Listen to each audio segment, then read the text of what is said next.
noite, a paz do Senhor, irmãos.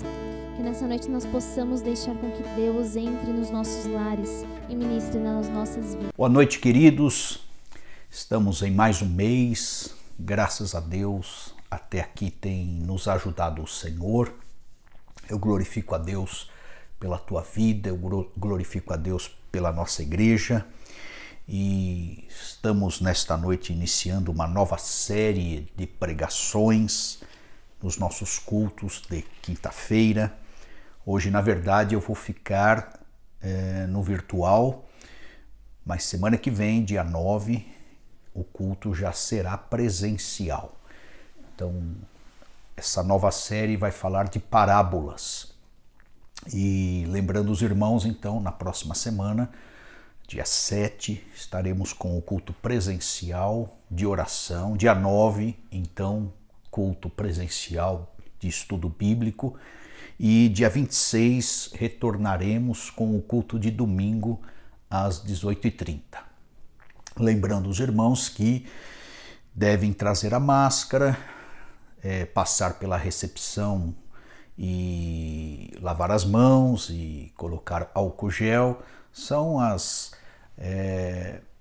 ordens normais de todos os estabelecimentos. Não teremos departamento infantil, pelo menos nesse início, então fica a teu critério trazer ou não a criança ou o teu filho, porque teremos que ficar todos juntos na nave da igreja, as cadeiras estarão separadas, e aí você fica no controle das crianças. Quem tiver febre ou com sintomas de gripe, o conselho é que não venha, que fique em casa e não saia do canal. Então dê o seu like, acione o sininho, porque estaremos transitando entre presencial e não deixaremos de gravar alguns vídeos. Existem alguns projetos de poucos minutos, 7, 10 minutos, e as pregações, pelo menos dos domingos, nós manteremos aqui neste canal. Então, para você se manter informado, percorra aí o canal da gente e faça a propaganda também, porque a comunicação passa por isso nestes dias de isolamento e pandemia. Muito bem. Parábolas. A parábola que eu quero trazer está em Lucas capítulo 11, verso 21. Lucas capítulo 11, verso 21. Esta parábola, ela não contém um nome específico. Nós já vamos saber por quê. Mas é uma parábola. Jesus, no meio de um discurso, ele encaixa esta palavra, essa narrativa. Então diz assim, do verso 21 ao 26. É esse corte que eu quero fazer, tornando o sermão textual, e que diz assim: quando o valente guarda armado a sua casa, em segurança está tudo quanto tem. Mas sobrevindo outro mais valente do que ele, e vencendo-o, tira-lhe toda a sua armadura em que confiava e reparte os seus despojos. Quem não é comigo é contra mim. Quem comigo não ajunta, espalha. Quando o espírito imundo tem saído do homem, anda por lugares secos, buscando repouso, e, não o achando, diz: tornarei para minha casa de onde saí. E chegando, acha varrida e adornada. Então vai e leva consigo outros 7 espíritos piores do que ele, e, entrando, habitam ali, e o último estado desse homem é pior do que o primeiro. Vamos orar? Pai, em nome de Jesus, fale conosco através desta palavra. É uma parábola. O Senhor usou este expediente para nos instruir e tem, ó Pai, revelação, tem inspiração, tem autoridade, tem exatidão, tem realidades. Então deságue tudo isto sobre o teu povo. Abençoe a nossa igreja, edifique a nossa igreja, visite a nossa igreja com espiritualidade, pelo poder da tua palavra. Vem nos cercar, vem nos abençoar, penetre em cada casa, em cada lar. Deus nos ajude neste contexto difícil de isolamento, de certos descontroles, de dependência total ao Senhor, de milagres, de possibilidades e expectativas de portas abertas, juntamente com grandes livramentos. Oramos para que o Senhor faça infinitamente mais o que pedimos ou pensamos. Surpreenda o teu povo, socorra em tempo oportuno, derrama da tua graça e o teu poder. Libera, Senhor, miríades de anjos, esteja trabalhando em favor de cada um, a que todos nós herdemos a salvação. Para a glória e honra do teu nome é o que eu oro e te agradeço em nome do Senhor Jesus. Amém. Amém. Então eu intitulei esta parábola de o homem como casa espiritual. Então parábolas são histórias populares para garantir uma melhor interpretação para quem ouve. É uma ilustração. Ilustração é um elemento do sermão muito usado para facilitar o entendimento do povo. Então reforça uma ideia e trabalha realidades que estão obscuras. Jesus usou muito as parábolas. Quando ele discutia com o povo, ia ensinando, ele trazia a cena para abrir janelas nas mentes e tornar o ensino dele totalmente acessível. Ele usou bastante isso, principalmente por conta do reino dos céus e para manifestar a salvação que ele estava trazendo e a sua pessoa em si. Então a regra é usar a parábola para trazer a realidade daquilo que é abstrato, que estava no campo transcendental.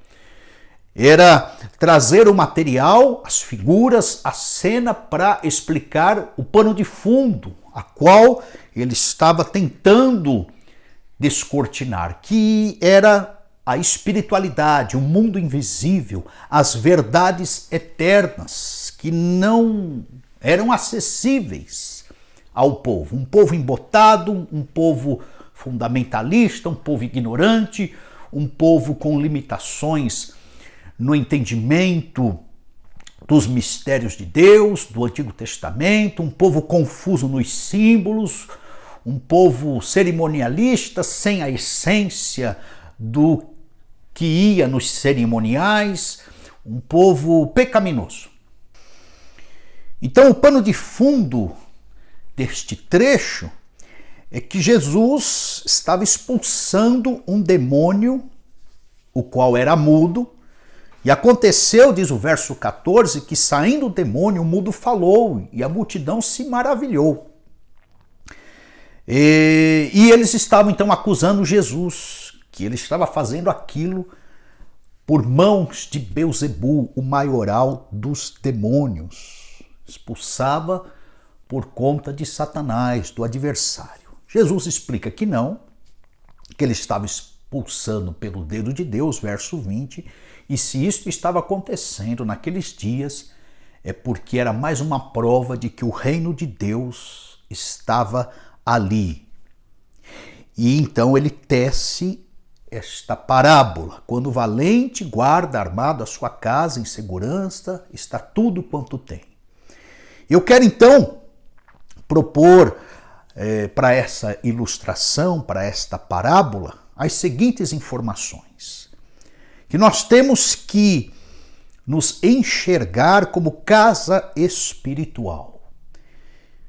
E se nós somos casa espiritual, nós temos que considerar o espiritual, o lado espiritual, o mundo invisível. Esse clima, essa atmosfera, a qual nós não vemos, mas que é muito enriquecedora, realística, atuante, influente sobre as nossas vidas. Esta parábola nos abre os olhos para que o mundo invisível seja considerado. Conforme li, verso 21, quando o valente guarda armado a sua casa, ele traz assim na analogia de que há uma casa e tem um suposto valente ali, em segurança está tudo quanto tem, diz o verso.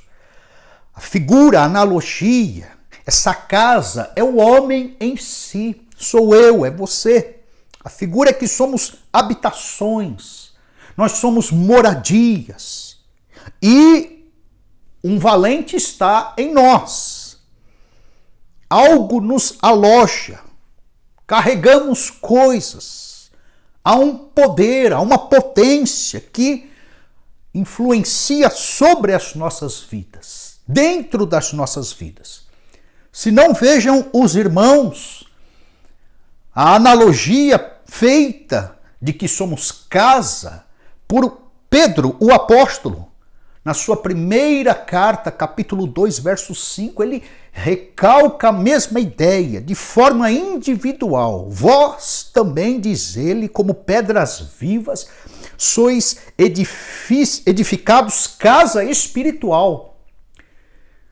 Essa parábola fala que somos casa espiritual e de forma coletiva, não só individual, agora pluralizada.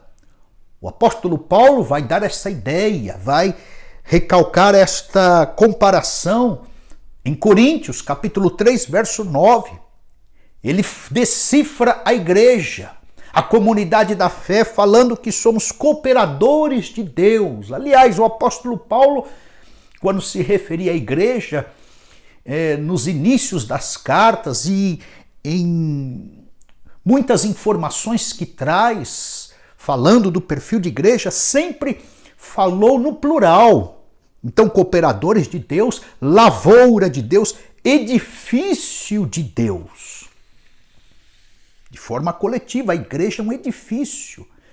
Então, nós precisamos considerar isso, que nós somos casa espiritual, considerar o lado invisível, espiritual, que nos cerca e que nos habita. Isso me faz lembrar de uma história.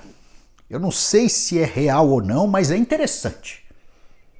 Podemos até classificá-la como uma parábola dentro desta parábola. E é a seguinte, o professor ateu, ele chega na sala de aula e fala que Deus não existia. Para ele, Deus não existia.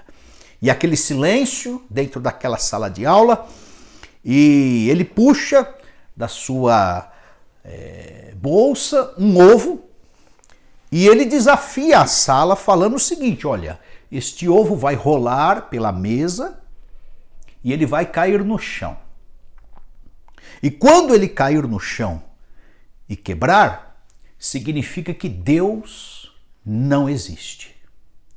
Mas se ele rolar e cair no chão e não quebrar, significa que Deus existe. Eu estou errado, a mão de Deus segurou o ovo. Então ele lançou aquela palavra para a sala como se fosse um teste. E qual foi a surpresa? Que um aluno, então, levantou a mão falando o seguinte, contrariando o professor: professor, Deus existe. E esse teste aí que o senhor vai fazer, eu queria orar antes. Porque se você está envolvendo Deus num teste e está colocando isso para a sala de aula de forma desafiadora, nada melhor do que fazer uma oração antes do teste acontecer. E então o professor, muito certeiro, convicto da sua provocação, falou: pode orar então. E depois que você orar, eu vou soltar o ovo, porque Deus não existe. Muito bem, então o aluno começou a orar e na sua oração ele simplesmente reforçou a provocação do professor e falou para Deus o seguinte: Senhor, eu sei que o Senhor existe, o professor acha que o Senhor não existe e ele vai soltar este ovo. Ele foi repetindo as mesmas palavras, colocando para Deus em ênfase de que aquela provocação não era para homens.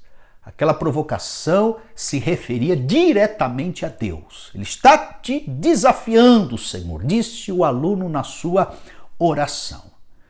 Então, se o ovo ao cair quebrar, o desafio é que o Senhor não existe. Se o ovo ao cair não quebrar, é sinal de que o Senhor existe. Mas quando, aí foi o diferencial da fala do professor, do desafio do professor, quando o ovo cair no chão, que automaticamente o professor morra. Em nome de Jesus, amém. Foi encerrada a oração. E o aluno então falou: pode soltar o ovo, professor.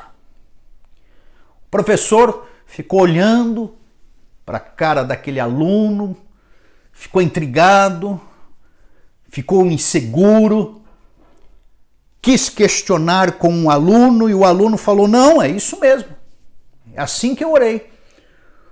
Deus não existe. O ovo vai cair no chão, o senhor não vai morrer. Para o Senhor, Deus não existe. Para mim, Deus existe. Se o ovo quebrar, o senhor morre automaticamente. Está feito e lançado o desafio.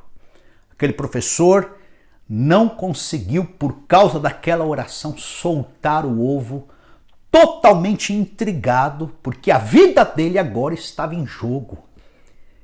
Se o ovo caísse no chão e quebrasse, ele morreria automaticamente, segundo aquela oração. O professor, todo desconcertado, desconversou, guardou o ovo, falando: deixa disso, era só uma brincadeira. Ele amarelou naquele desafio fatídico, tão crucial. Resultado dessa história, aquele professor teve que sair da faculdade. Não conseguiu dar mais aula ali, porque a partir daquele momento a gozação em toda a faculdade foi tão grande que ele não conseguia mais passar nos corredores, participar das reuniões de professores, dos intervalos, dos cafezinhos, sem que as pessoas fizessem uma chacota com ele. Então essa história nos mostra a consideração de um aluno que dá peso às coisas espirituais e a desconsideração de um professor que negligencia por completo o mundo invisível. Essa parábola traz à cena a importância, o peso, a consideração. Nós somos casa e há um mundo espiritual ao nosso redor. E um suposto valente quer nos habitar. Nós, como casa espiritual, somos disputados por valentes. A palavra de Deus diz em Efésios capítulo 2 que estamos no mundo, sujeitos ao príncipe da potestade do ar, ao espírito que atua nos filhos da desobediência. Andamos segundo a carne e fazer a vontade da carne. Somos filhos da ira quando nós andamos sem considerarmos que existe um mundo espiritual e um mundo invisível. Então, meu primeiro ponto é esse, que nós não negligenciemos a atmosfera invisível do reino dos céus, que também é disputada pelo império das trevas. Seguindo aqui, Jesus quer reinar em segundo lugar na nossa vida, como casa espiritual. Então, no verso 22, nesta parábola, diz: sobrevindo outro mais valente do que ele, a saber, Jesus de Nazaré. Então, quando nós não temos Deus, quando nós não temos Jesus, quando nós não temos o Espírito Santo, é um valente. Mas quando conhecemos Deus, somos cercados pela sua palavra, temos um encontro com o Senhor Jesus, vem outro mais valente. E nesta disputa, nesta luta, a vitória é certeira do mais valente, que é Jesus. E vencendo, tira-lhe toda a armadura em que confiava e reparte os seus despojos. Jesus vem, limpa a casa. Jesus vem e habita a nossa vida. Jesus vem e desarma o inimigo. Jesus vem e nos liberta do suposto valente que nos aprisiona. Jesus vem e toma conta de forma absoluta de todo o nosso ser. Percebam os irmãos em João capítulo 8, verso 36. Seu Filho, que é Jesus, pois vos libertar. É o suposto valente sendo vencido pelo mais valente. Verdadeiramente, diz o texto, sereis livres. 1 João capítulo 3, verso 8 diz: para isso se manifestou o Filho de Deus, Jesus, para desfazer as obras do suposto valente, para desfazer as obras de Satanás. Como já falei aqui em outro momento, não existe o maniqueísmo. Satanás impede igualdade com Jesus. Isto, do ponto de vista espiritual, é heresia. Jesus é autoridade sobre o cosmos, sobre o invisível, sobre o reino das trevas. Inclusive, ele reina no reino da luz, mas ele é autoridade nesse mundo invisível caído. Ele declarou com o corpo ressurreto, Mateus 28, 18, é-me dado todo o poder no céu e na terra. Então, não somos mais cativos de Satanás e dos demônios, de entidades, de laços, opressões, de condutas desta sociedade caída, de comportamentos deste mundo maligno, com elementos demoníacos, desta cultura corporativa que quer nos embalar nas suas negligências, nos seus embotamentos, nas suas ignorâncias, nas suas cegueiras espirituais, inclusive políticas sociais, instituições, tendências, enfim, são supostos valentes que querem habitar a nossa vida. Jesus vem para arrebentar tudo isso. E ele vem através da cruz do Calvário, através da conversão, através desse momento de encontro de regeneração a qual ele promoveu para todos nós. A fé em Jesus, na sua obra, na sua vida, no seu poder, na sua presença, na sua cruz, comunica a libertação para todos nós. Neste sentido, o arrependimento, ele é instrumento de exorcismo, instrumento de libertação. Nós nos arrependemos, nos convertemos, e diz a palavra do Senhor em Colossenses 2,13, que somos vivificados, perdoados, o escrito de dívida é rasgado e o inimigo automaticamente é expulso. Quando Cristo habita a nossa vida, quando Cristo reina no nosso coração, quando Cristo nos possui, quando Cristo toma a escritura da nossa vida como casa espiritual, ele começa a reinar e põe para correr o suposto valente, bem como os hábitos que este suposto valente patrocina, que são os pecados.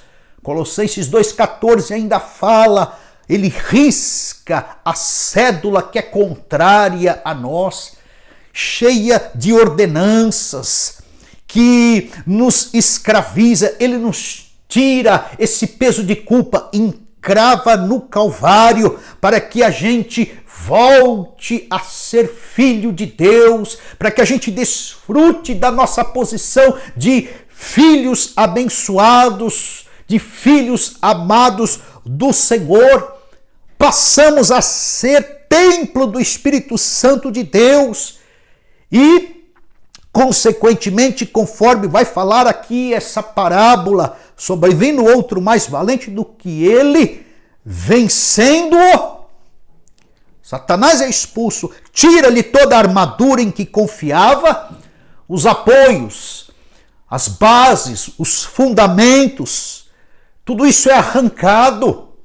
A gente nasce de novo e reparte os despojos. Então, a conversão, de forma absoluta, verso 23 desta parábola diz: quem não é comigo é contra mim, quem comigo não ajunta espalha. Nós passamos a somar com Jesus, a multiplicar, integrados em Jesus. Nós passamos a acolher Jesus no nosso coração e sermos acolhidos por Ele. Essa conversão implica da nossa parte fé, arrependimento e obediência. A gente soma com Jesus e da parte de Deus, da parte deste valente, deste mais valente, vem esse novo nascimento, a regeneração, vem a justificação, vem a santificação. Então é isso. Essa parábola fala que Jesus, como mais valente, ele se torna Senhor, porque o ex-proprietário, ou pseudo-proprietário, ou aquele que habitava, era um péssimo inquilino, que era Satanás e os demônios. Então diz o texto que ele sai, Jesus põe ele para correr. E o verso 24 fala, o espírito imundo tem saído do homem, o inimigo sai e anda por lugares secos, é expulso, nos oprimiu, nos subjugou, nos escravizou durante meses, anos, em diversas situações, e ele sai buscando repouso.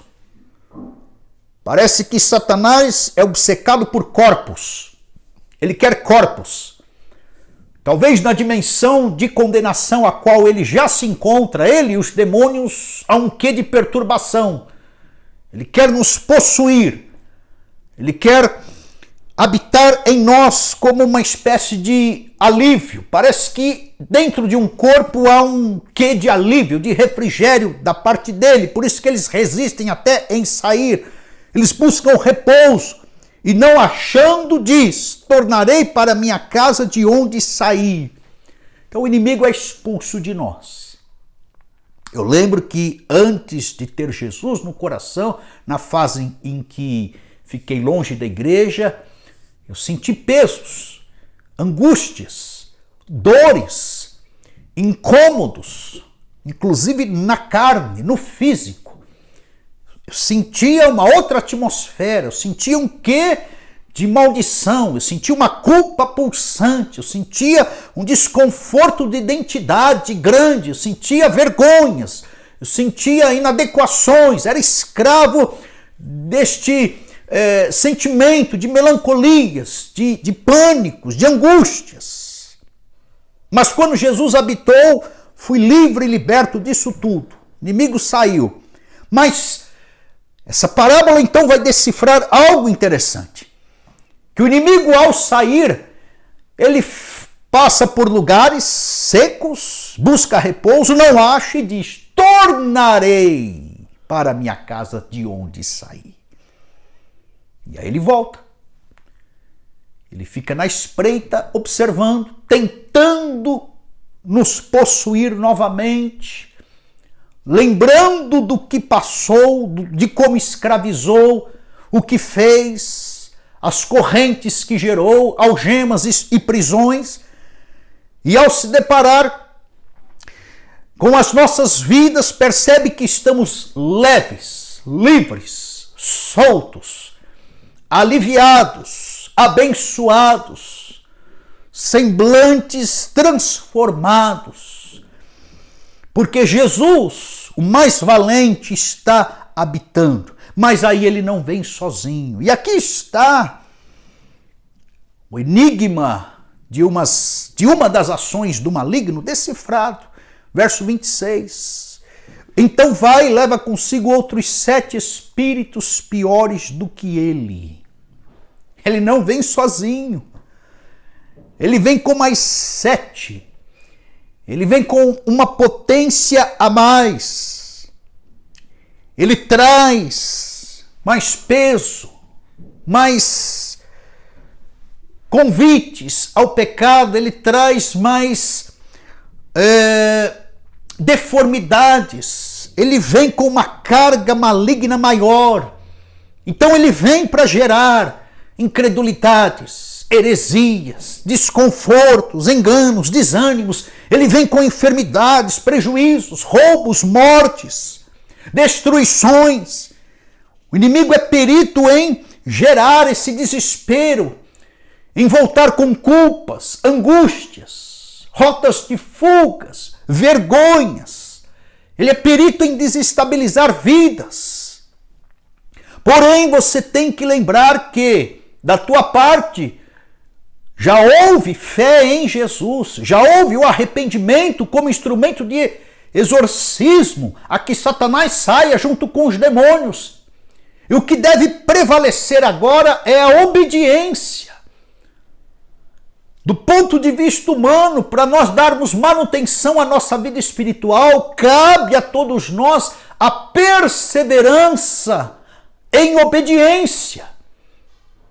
Porque o que está em nós, e aí fico pensando em algumas situações de alguns crentes amedrontados, não recue, exatamente por conta destes pontos que vou colocar aqui. Em primeiro lugar, nós temos da parte do Senhor 2/3 de falange espiritual. Apocalipse 12:4 diz o texto que a sua cauda levou após a 1/3 parte das estrelas do céu.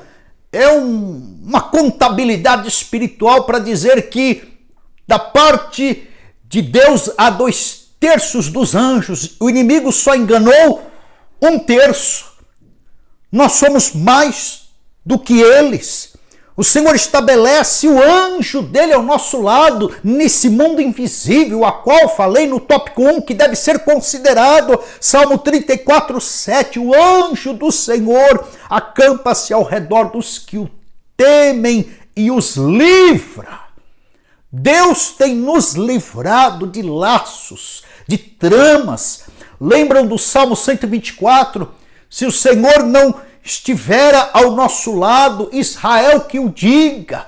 Os inimigos teriam nos engolido vivos. Lembram do Salmo 23? Preparas uma mesa na presença dos adversários, dos inimigos. O inimigo está na ponta de lá da mesa, nós estamos na ponta de cá, recebendo a honra. A aliança que temos com Deus impede, bloqueia a iniciativa dele de tentar nos ferir.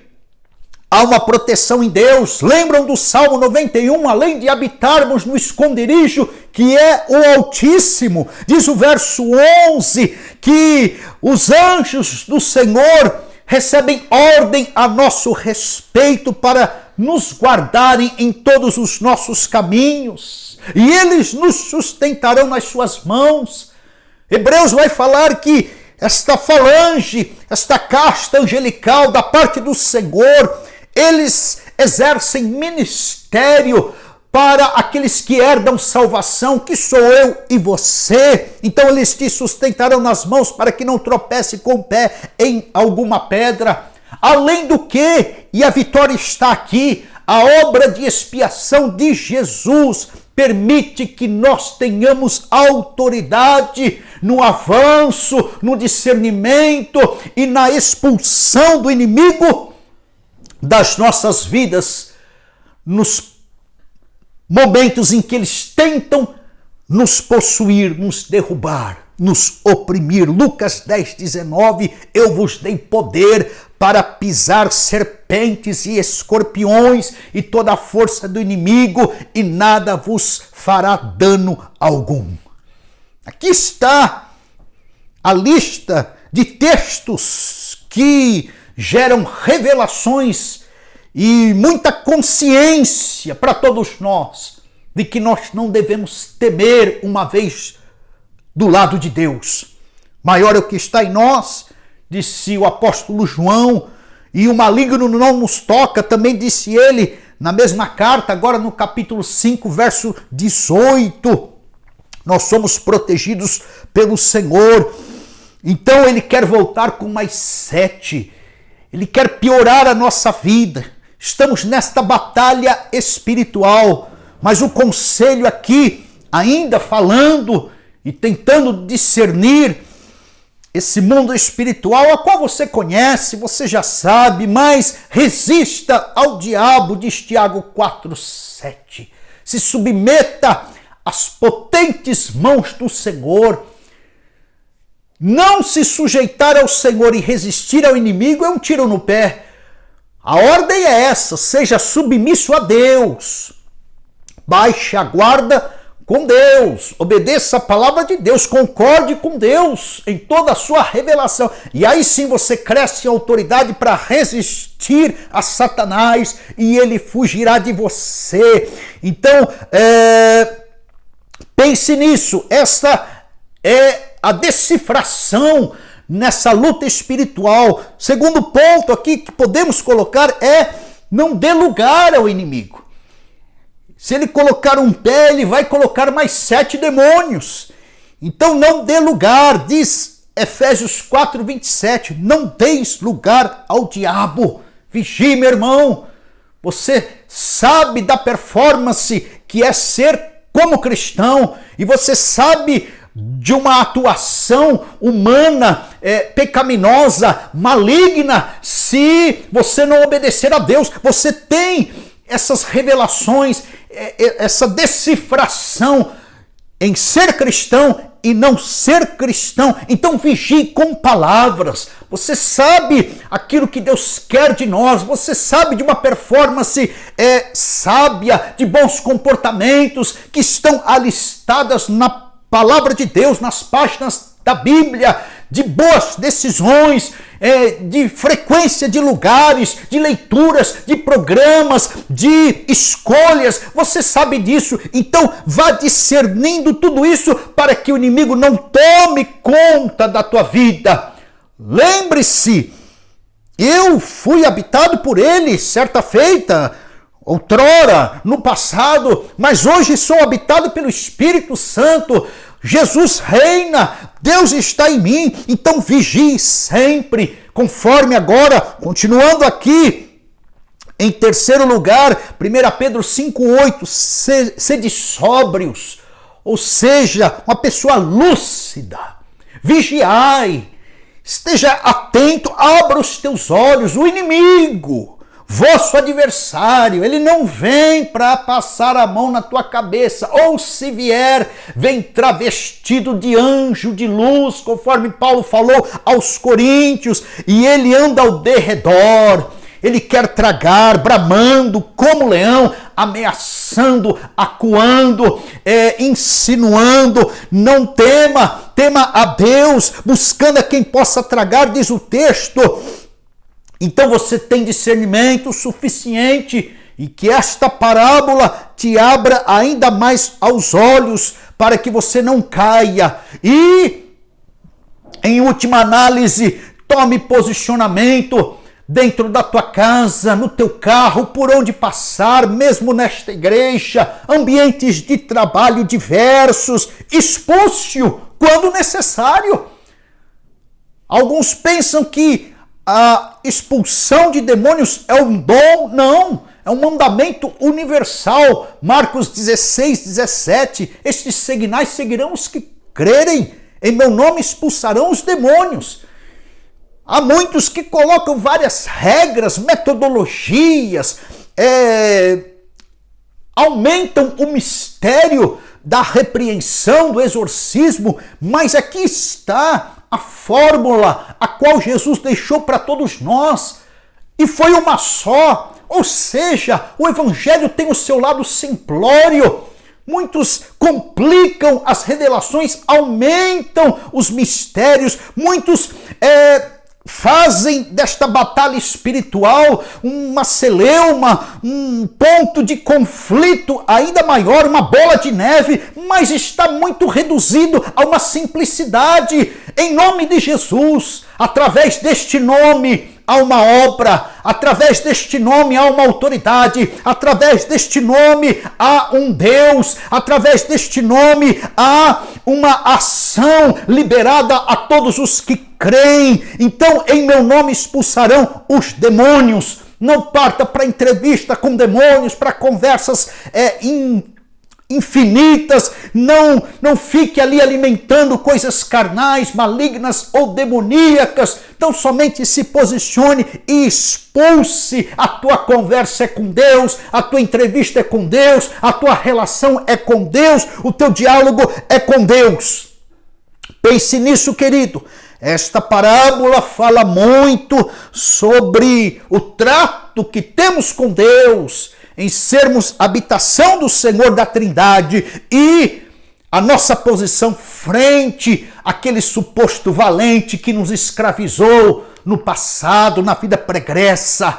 O negócio é expulsá-lo, é discerni-lo, é cheirar o seu peso, o seu enxofre, o seu pecado, o seu ruído de suposto leão. Vá percebendo. Ele se traveste como anjo de luz, mas não é anjo. Ele ruge como leão, mas não é leão. Ele vem como suposto valente, mas não é o mais valente. Perceba que ele perde em todas. Parece que é um ciúmes, e claro que é. Nós vamos ver isso lá no profeta Isaías. Ciúmes de querer ser Deus, e como não conseguiu, interferiu o homem lá no Éden para ser como Deus e saber como Deus. É um frustrado e está predestinado a uma condenação eterna. Então somente exercite o teu faro espiritual por onde você passar. Esta parábola nos adestra para essa luta espiritual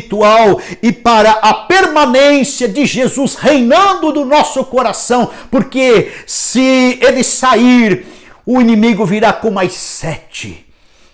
Eu estou falando de gente que está desviando. Eu estou falando de gente que está baixando a guarda. Eu estou falando de gente que não quer ser mais habitação do Espírito Santo de Deus. Eu estou falando de gente desigrejada, que está desconectada da videira verdadeira, que é Jesus. Estão se tornando animalescos, mais carnais, 7 vezes mais oprimidos, hereges. O relativismo tem aumentado para pessoas assim, o racionalismo nas mentes, a lógica tem se tornado uma lógica invertida. O ser humano tem piorado nas suas maldades. Jesus declarou isso em Mateus 24. A iniquidade se multiplicaria, está se multiplicando. As atrocidades ao nosso redor são cada vez piores. O amor esfriando. E a gente pensa, como pode fazer isso? Parece que é desprovido de uma sensibilidade, um mínimo de consideração e emoção. É isso, os resultados estão aí. É gente que deixa o suposto valente voltar com mais 7, se torna escravo. Eu quero dizer que pelo valente nós temos misericórdia, nós temos amor, ele é fonte de perdão. A sua obra, ela é uma obra acolhedora, é nova chance, é graça sobre graça. Aonde abundar o pecado, a graça será sempre maior. Não é assim com o suposto valente. Ele coloca algemas, ele trava a vida, ele coloca em bancarrota. São prisões em várias áreas, além de enfermidades, além de uma atrofia, além da opressão, é desamor.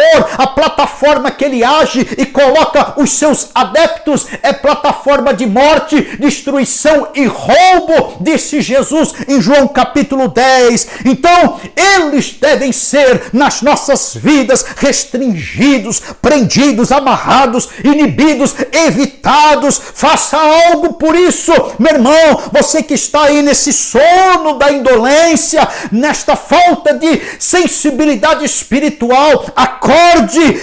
Jesus é o mais valente. Em nome de Jesus, discirna aquilo que está ao teu redor. Convide Jesus para reinar. Aceite-o diariamente. Pregue o evangelho para o teu coração. Acolha esse mais valente. Se relacione com ele. Permita que ele entre na tua vida e não fique tão somente na sua mente como teologia morta. Então, faça isso, querido. Esta parábola, colocando todo homem como casa espiritual, é significante para todos nós. Aqui, consideremos o que está ao nosso redor.